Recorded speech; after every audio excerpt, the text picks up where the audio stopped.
Welcome back to our thought for the day. I hope you've had a good week so far. There were lots of things going on around us, obviously, and there were lots of very worrying headlines and parts of life that are beginning to cause us anxiety, and we spoke a bit about that on Sunday. But actually, amongst all of this, there are some really lovely examples of people coming together and trying to spread a bit of hope and joy and a real pulling together of communities. One of the things that has been really lovely to see is the appearance of rainbows in people's living room windows and across their houses and across our towns.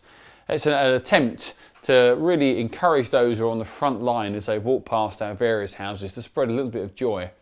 And social media has been a great tool to bring people together to do that. And we've seen as well that message being sent round about clapping our NHS workers and other frontline services. So social media has been really a wonderful thing, pulling people together to help and to spread those important messages of comfort and help. I've seen loads of rainbows appearing last week, particularly in people's windows, and there were some lovely creative examples. One person put a huge banner outside their balcony just nearby my house, and I heard of one house that did a balloon arch as a rainbow just to support our workers.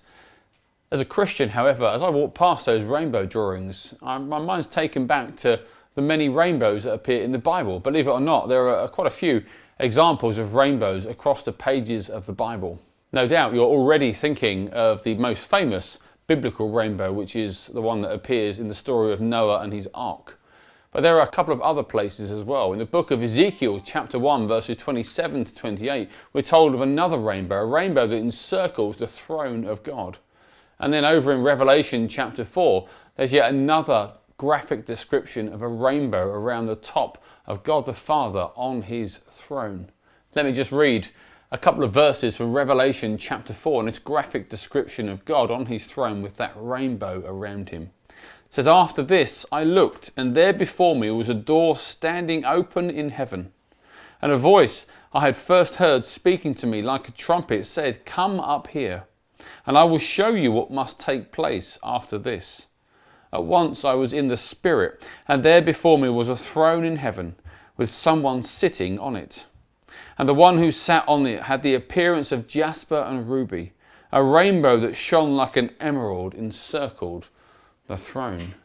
Obviously, the rainbow that Noah saw as he left the ark after the rain and the waters subsided was a reminder by God, a promise by God, that never again would the world be swamped by a natural disaster like the flood. Reminds us, that rainbow, of God's faithfulness and God's care towards every single human being and all of creation. The rainbows that feature in Ezekiel and the book of Revelation that I've just read remind us that God the Father is on his throne in heaven.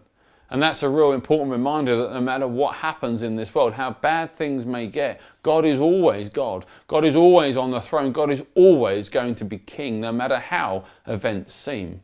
But there's one other example of kind of a rainbow in the Bible, and I'm sort of stretching it a little bit. But in the story of Joseph and his multicoloured coat in the book of Genesis, in my mind, and is often pictured as rainbow coloured. That rainbow coat was given by his father as a sign of favour for Joseph, of his love and affection. And so for me, as I walk down my street and I see the many rainbows in windows, we join as Christians with our communities and our nation of applauding and supporting those really important frontline workers. However, as Christians, when we see those rainbows, we're reminded, number one, of God's faithfulness to our planet, his faithfulness that no natural disaster will be our end. We're reminded as well that that rainbow around God's throne reminds us of his sovereignty, that he is always going to be king. And if we allow my little pushing of the analogy to be real, that the rainbow is a sign of God's favour to every single one of us.